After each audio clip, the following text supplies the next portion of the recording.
Yo, c'est Noémie et aujourd'hui je vous retrouve pour vous présenter ma wishlist du mois de février. Je commence tout de suite avec Juste un pari de Marie Mordomo. On va rencontrer ici un garçon et une fille qui sont dans le même lycée et qui vont se retrouver au milieu d'un pari. Le garçon va parier un petit peu contre sa volonté avec ses amis, qu'il est capable de séduire la fille en question et de sortir avec elle. Va alors se mettre en place un pacte entre le garçon et la fille.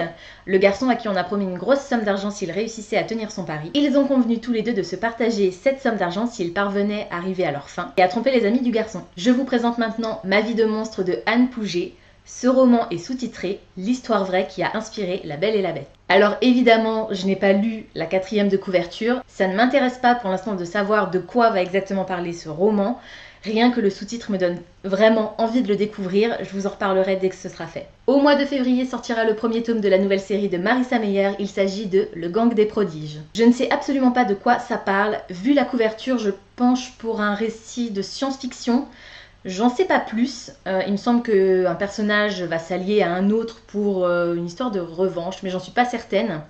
J'avais vraiment beaucoup aimé les 2 premiers tomes des Chroniques lunaires de Marissa Meyer, il me reste encore les tomes 3 et 4 à découvrir, mais j'avais tellement aimé la plume de cet auteur que je me plonge volontiers sans en savoir plus dans ce nouveau récit. Je vous présente maintenant Nicolas, le premier tome de la série Il était une fois de Emma Chase. Il s'agit d'une romance probablement légèrement au moins érotique, dans laquelle on va rencontrer Nicolas, qui est donc un garçon d'une très bonne famille, je me demande même s'il serait pas carrément prince, qui va tomber amoureux d'une roturière, et voilà, le titre Il était une fois m'a tout de suite donné envie, et c'est le genre de schéma classique, mais que j'ai pas eu l'occasion de beaucoup lire, du coup j'ai vraiment hâte de découvrir cette histoire. Dans âme sœur de John Mars, on va découvrir un nouveau procédé qui permet à tout un chacun de rencontrer son âme sœur via une simple analyse de sang. Il s'agit là d'un thriller et le sujet m'intéresse vraiment beaucoup, j'ai hâte de voir ce que ça peut donner. J'avais beaucoup aimé Respire, le premier tome de la série Ten Tiny Breaths de Kate Tucker.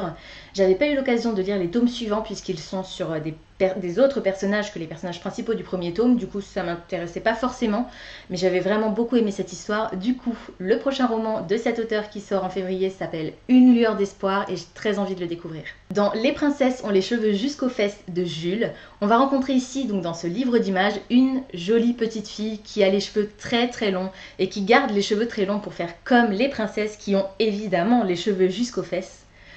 Mais cette petite fille va se rendre compte à l'école et en côtoyant d'autres petites filles que finalement la différence et les cheveux courts c'est peut-être pas si mal que ça. Je vous présente maintenant PS Tu me manques de Brigitte Kemmerer. On va rencontrer ici une jeune femme qui vient de perdre sa maman et qui lui écrit des lettres qu'elle dépose sur sa tombe jusqu'au jour où un mystérieux personnage va commencer à répondre à ces lettres. Il est toujours minuit quelque part de Cédric Lalaurie est un thriller dans lequel on va rencontrer un professeur d'université à qui tout sourit jusqu'au jour où il va découvrir un manuscrit dans son casier à l'université.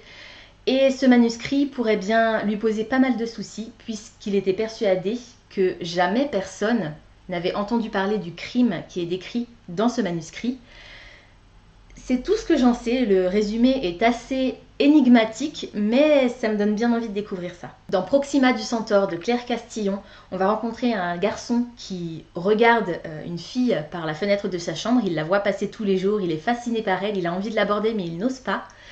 Et un jour où il le regarde passer par sa fenêtre, il va tout simplement basculer dans le vide. C'est le pitch de cette histoire, je ne sais pas du tout la tournure que vont prendre les événements, je ne sais pas du tout ce qui va se passer après qu'il ait basculé. Est-ce qu'on va revenir en arrière? Est-ce qu'on va se plonger dans une dimension un peu onirique dans laquelle il pourrait rêver ou dans laquelle il est décédé?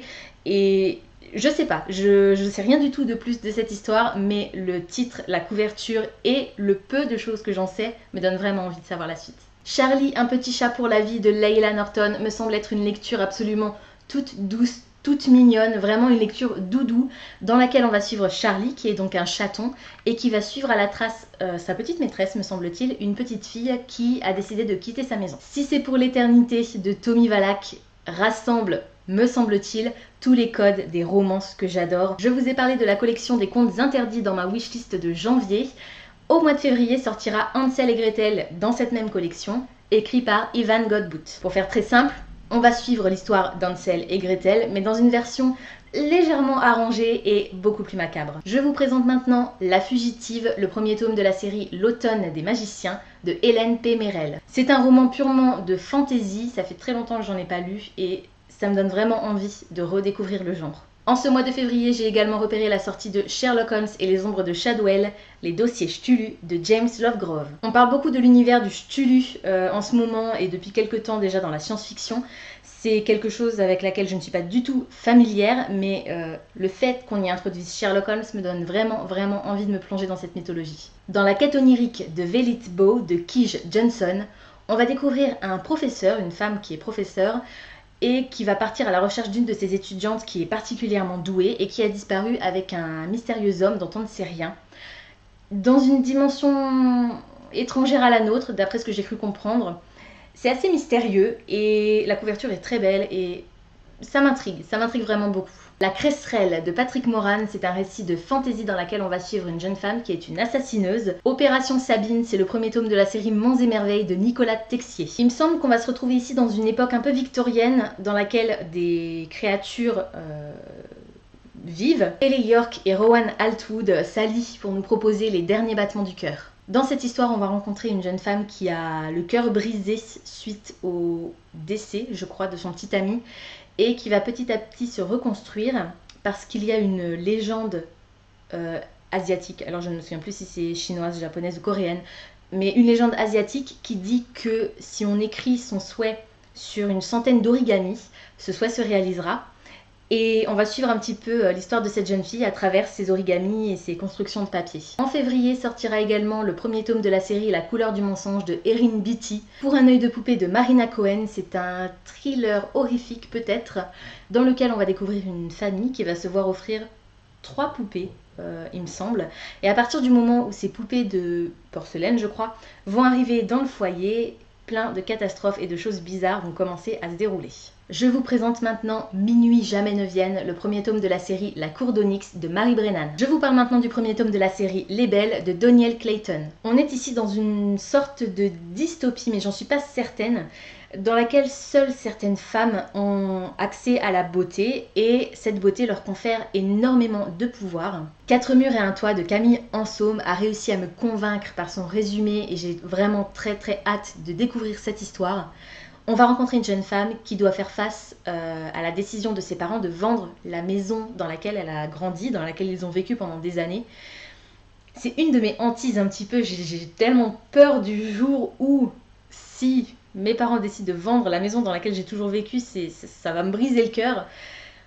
Et l'histoire, c'est ça, c'est cette jeune femme qui va aller chez elle, donc la fameuse maison, et qui va emmagasiner des souvenirs, se remémorer des choses et se rendre compte que finalement la maison c'est pas le plus important, ce ne sont que 4 murs et un toit. J'ai des frissons rien que d'en parler, c'est vraiment un sujet qui me tient beaucoup à cœur et du coup j'ai hâte de voir comment l'auteur a traité ce sujet dans son roman. Je vous ai dit il y a pas longtemps que j'avais lu Lait et miel de Rupicor et que j'avais pas vraiment aimé parce que je n'avais pas réussi à m'identifier au texte de l'auteur. Malgré l'insistance de toutes les personnes qui l'avaient lu en disant que toutes les femmes pouvaient se retrouver dans cet ouvrage, ça n'avait pas été mon cas. Du coup, en février sort Le corps des hommes de Andrew Macmillan. Il s'agit également d'un recueil de poèmes sur la masculinité, sur les hommes, sur le corps des hommes, comme le titre l'indique. Et du coup, je suis assez curieuse d'essayer de comparer un petit peu ces deux lectures. Peut-être qu'elles n'auront absolument rien à voir. Peut-être que je ne serai pas non plus touchée par ce titre de la même manière que je n'avais pas été touchée par Lait et miel. Peut-être qu'à l'inverse, ça va être une grosse claque.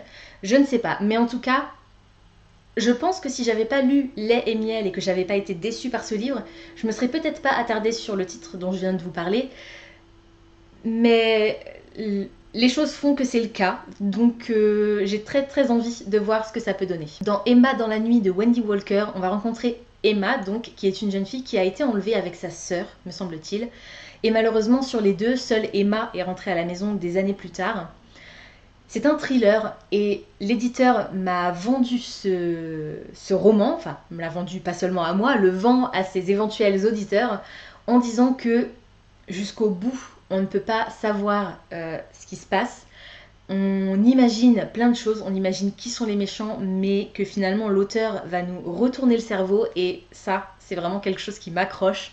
Du coup, j'ai très envie de découvrir cette histoire. Je termine cette wishlist du mois de février avec La Honte de Jon Ronson. Alors j'ai un petit doute concernant cette histoire. Je ne suis pas certaine que ce soit réellement un roman, ou alors si c'est un roman, il est possible qu'il soit adapté de faits réels.